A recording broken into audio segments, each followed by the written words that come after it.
le roi de l'enfer. Quand j'ai vu son visage, et maintenant qu'on le connaît, je suis sûr à 100% que ce perso-là, il a la gueule d'un perso qui va se retrouver dans des fanfictions, dans des histoires homosexuelles entre Zeref et lui. Je sens qu'il y a des gonzesses, et je parle à vous les gonzesses qui lisent Fairy Tail, là, parce que je sais que vous adorez ça, enfin bon, je dis pas que c'est une mauvaise chose, parce que je me suis fait un peu remonter les bretelles par certaines d'entre vous, parce que j'avais parlé d'elles dans une précédente vidéo en disant « Ah ouais, mais c'est les filles, là, elles font toujours des couples, et machin truc, et patati patata. » Bon, d'accord, je m'excuse, mais je suis sûr qu'une d'entre vous va faire une putain d'histoire homosexuelle entre Zeref, The End, et peut-être Natsu vite fait, et même Mavis pour rajouter du piquant. Je sens qu'ils vont se retrouver dans, on appelle ça du yaoi, je crois, Y-A-O-I, un truc comme ça, je crois que ça s'appelle comme ça, et je sens qu'il y aura un truc dans le genre. Je le sens, il a une gueule à se retrouver dans ce genre d'histoire. Et me dites pas que j'ai tort, parce que je sais que j'ai raison. Alors ce chapitre aussi qui est extrêmement, je dirais, assez frustrant. Parce que d'une part, on voulait voir effectivement plus de combats niveau Serra, Mira, mais ça c'est bon, ça on était... Je pense qu'on a déjà eu un petit avancement ici, mais bon, pas grand chose vu qu'on est retourné un peu à la case départ, Mira qui est en difficulté.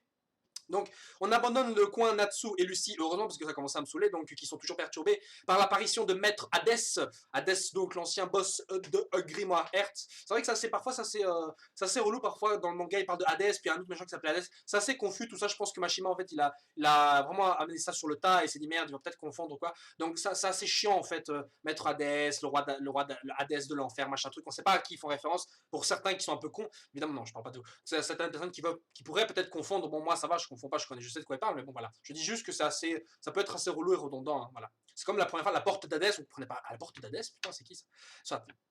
Donc, Happy qui allait voir le maître, je suppose pour lui dire ce que venait de dire donc pour Eito. D'ailleurs, certains avaient mis en commentaire que la lumière dont fait référence pour Eito dans le chapitre précédent, c'était en fait peut-être le Ferrilo. Ce qui est possible, effectivement, c'est vrai que le Ferrilo, on l'a pas vu depuis un long moment. Ce serait intéressant de l'utiliser maintenant, vu que, enfin, je sais pas, Makarov, il aurait pu l'utiliser pour déglinguer tout le monde, ou je sais pas, il y a peut-être une condition, c'est-à-dire voir les adversaires, mais bon, Makarov n'avait pas vu les autres fantômes qui attaquaient de la guilde, et pourtant ils ont aussi été éradiqués. Voilà, ou alors ça se lance que sur un seul adversaire, parce qu'il faut voir que Arya, par exemple, Arya dans l'arc Phantom Lord, il était encore assez, alors que Maître José était KO, Arya, qui était techniquement aussi un ennemi, était resté indemne. Donc je sais pas pourquoi est-ce que c'est ciblé que sur une seule personne, mais non, parce que Luxus lui-même l'utilisait pour essayer d'éradiquer, de buter toute la guilde de Fairy Tail et toute la ville de Magnolia, enfin tout Magnolia aussi carrément. Donc je suppose que normalement ça devrait toucher tout le monde. Donc je sais pas quelles sont les conditions, des trucs comme ça concernant cette magie, ou alors ça dépend de l'auteur, comment il veut l'utiliser, si c'est trop cheaté ou pas. C'est vrai que c'est magie cheatée à la base. Hein. D'ailleurs c'est pas pour rien que Luxus l'a pas réutilisé. En plus ça prend du temps à réutiliser. Voilà, c'était malin par exemple dans l'animé, de voir Purito utiliser l'équivalent du Ferrilo de version ténèbres, c'est-à-dire le Grimoire Lot, et voir qu'il n'avait pas assez de temps pour l'utiliser, justement, ce qui en fait une magie assez qu'on ne peut pas utiliser en plein combat comme ça dans le vif du sujet. Donc ça, on peut pas. Donc je sais pas s'il va le réutiliser ou pas, mais on verra certainement, mais ce serait une bonne occasion, parce que bon, il faudrait que la guilde se charge des autres sous-fifres, là, et pendant ce temps, Makarov, il utilise sa technique, quoi, je sais pas. Bref. Alors le reste du chapitre est concentré donc, principalement sur Maharajan, qui est vraiment dans la merde, quoi, et j'en ai marre. Je veux dire, c'est un peu chiant que ce soit contre Serra. J'aurais aimé que ce soit un autre adversaire, je sais pas, qu'on introduit comme ça, qu'on dise qu'il soit puissant, mais que Mirajan ait une putain de victoire. Parce que la dernière victoire, grosse victoire vraie, dans un vrai combat, c'était contre Fried. C'est-à-dire, il y a des centaines de chapitres de cela. Et moi, ça m'énerve un peu parce que Mira, c'est un personnage sous-exploité. Pourquoi est-ce qu'on lui a redonné sa force si c'est pour qu'elle se fasse éclater par Azuma, maintenant par Serra? Et voilà, moi, je comprends pas. Et la seule fois où on l'a fait gagner, c'est contre cette putain de Jenny. Mais on s'en fout de Jenny. Combat, c'était même pas un vrai combat, c'était du fan service, ça. Bref. Et donc, moi, ça m'agace un peu. Et moi, j'aime bien Mira. J'ai un personnage qui mériterait d'être plus exploité que Erza, dont on a vu tous les coins, les recoins. Et quand j'ai tous les recoins, c'est aussi au sens propre figuré, peu importe. Hein, parce que là, vraiment, on a tout vu d'Erza. Hein. Franchement, on a tout vu. À poil, habillé, tous ces hommes. On a tout vu d'Erza. Je pense qu'on, même niveau caractère, il reste encore son idylle avec Jella, voilà, qui doit encore progresser, patati patata. Mais Mira, il y a encore plein de trucs. Même Luxus, la page, la cover de ce chapitre-ci, c'est Luxus, je crois, qui danse avec Mira. Et je pense que ça va faire plaisir à plein de gonzesses, ou même de mecs, hein, qui sont fans de ce petit couple qui est né la fois où Luxus est revenu à la guilde blessée et où Mira a fait un gentil petit sourire. D'ailleurs, c'est sur plein de sites, vous voyez le genre de truc. Oh, c'est le début de l'histoire, voilà, Mashima a rendu ça officiel. Voilà, bon, je dis pas que tout le monde a réagi comme ça, évidemment, c'est une caricature totalement débile. Bref.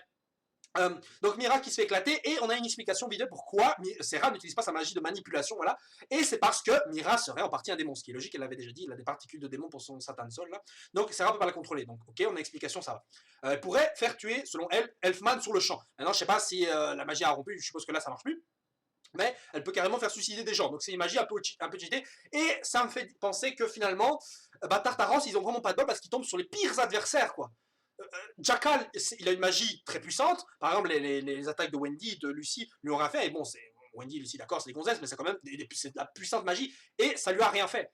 Jackal, il a pu se protéger easy game contre ça. Et il n'est pas de bol, il est tombé sur le mage qui peut absorber les explosions. C'est un peu pas de bol pour lui. Bon, effectivement, il a eu un petit avantage lié à sa malédiction, mais bon, à frapper et tout ça, bon, je vous rappelle pas ce qui s'est passé. Donc, et là, comme par hasard, Serra tombe sur qui? Bah, sur Salou, sa magie n'a pas d'effet. Donc ça, c'est un peu con, je trouve.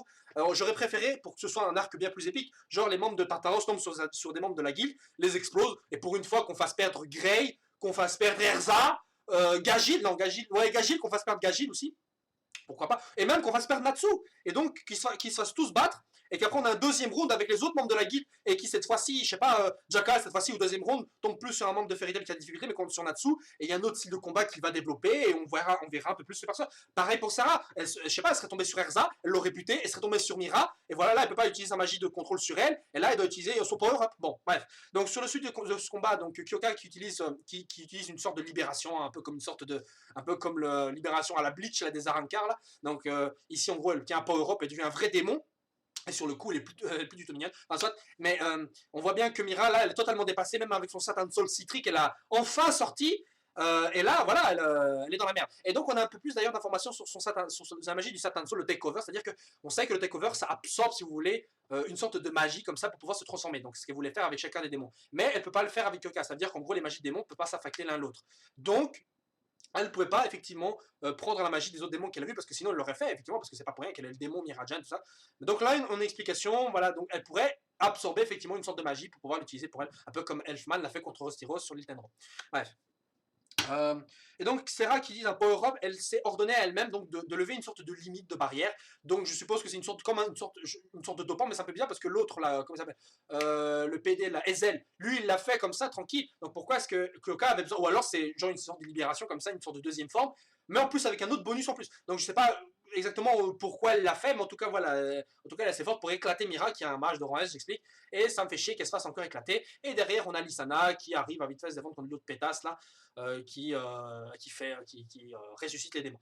De ce sujet-là, d'ailleurs, on a une explication aussi, mais bon, on l'avait déjà deviné. Donc, tous ces démons sont immortels. Dès qu'ils crèvent, en fait, ils ressuscitent. Fran Mars, d'ailleurs, qui s'est fait exploser, et dit tranquillement, oh, mais nous, on est immortels, on va ressusciter directement. C'est ce qui arrivait. Il a ressuscité dans ce laboratoire. Pareil pour Ezel qui avait la rage qu'il se fasse buter par Wendy. Et sur le coup, je me suis dit, putain, ils vont encore les recombattre ceux-là. On va Fran Mars. Et ben non, Mirajan, heureusement, a explosé tout le labo juste avant ce qui est, je suppose, la fin de Fran Mars et de Ezel. Et c'est pas pour rien que c'est tant mieux. Donc maintenant, si les démons de Tartaros sont butés, ils reviendront pas. Alors selon eux, c'est un contrat qu'ils ont fait donc avec le roi d'Hadès, donc je suppose Zient, un contrat qui leur rend immortel. Alors est-ce que ce contrat peut s'appliquer uniquement aux démons? Est-ce qu'on a un autre perso dans le manga qui s'est rendu immortel? Est-ce que Natsu et les Dragon Slayer seraient des démons aussi en partie? Non, ce qui les rendrait immortels, et donc c'est pour ça qu'il y aurait 400 ans d'écart, ou je sais pas, un truc dans le genre. Il y aurait un lien, peut-être, peut-être pas, on en saura par la suite. Et enfin, on a la fin du chapitre où l'on voit Maître End avec le livre de Zeref contre lui. Ouais, c'est normal, il ne veut pas le lâcher. Le livre de Zeref. Et autant dire que ce End, il a un visage, mais je sais pas, il ressemble beaucoup à Zeref.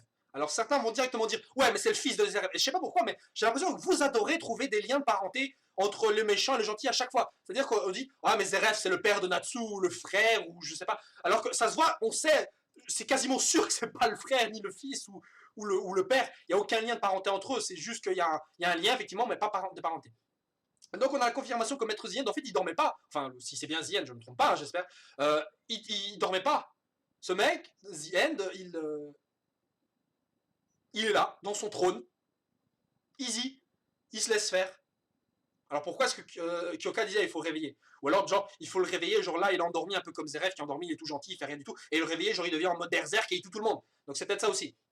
Mais en tout cas, j'ai l'impression que niveau design, en fait, il se mélange entre Jella et Laxus au niveau des fringues. Je sais pas pourquoi je sais pas pourquoi est-ce que Mashima il adore foutre des pantalons avec des sortes de bandages autour comme ça. Je trouve ça hyper moche. Même dans l'anime, ça a été enlevé. Même il y a des, je sais pas si vous remarquez, mais parfois les designs que fait Mashima dans le manga sont un peu modifiés dans l'anime. Par exemple, Lion. Lion, il avait une sorte de fringue un peu bizarre comme ça qui fait un peu fiotte. Et dans l'anime, ça a été enlevé. Jelal, pareil, il avait une sorte de combinaison bizarre dans l'arc La Tour du Paradis quand il combattait Natsu, un peu pédé aussi. Et ça a été enlevé dans l'animé, ils lui ont laissé un truc qui passait. Donc, je sais pas, évidemment, je ne traite pas que c'est des fiottes, je suis pas homophobe ou quoi, mais je trouvais que ça manquait de charisme en fait dans le manga et je trouvais que c'était bien amené dans l'animé. Bon, là, ça va encore, on verra, on voit pas encore. Alors, j'ai hâte de voir c'est quoi la magie d'ailleurs du roi d'Hadès. Ou alors, peut-être en fait, c'est pas Zien, hein. Peut-être c'est pas Zien, parce que là, c'est marqué pas Zien, c'est marqué Tartaros, roi d'Hadès. Donc, peut-être que c'est un autre perso. C'est peut-être pour ça, et Zien, il dort encore. Mais bon, je sais pas, on supposait évidemment que c'était Zien. Voilà. Sur ce, les gens, on se retrouve la semaine prochaine pour voir plus de The Zien. Et s'il vous plaît, les filles, pas d'histoire d'amour. Je n'ai pas envie de. Je vais chercher en plus. Hein. Dans quelques semaines, je vais voir dans le net. Je vais essayer de voir s'il n'y a pas des images où on voit Zeref et Zien s'embrasser ou des trucs comme ça. Parce qu'il y a des trucs comme ça. Il y a bien des lions grès. Hein. Il y a bien des histoires de trucs comme ça. Donc voilà. Je ne remets pas ça en question, mais j'ai l'impression qu'on insulte ces personnes. Non, je déconne. Allez, sur ce, ciao, ciao.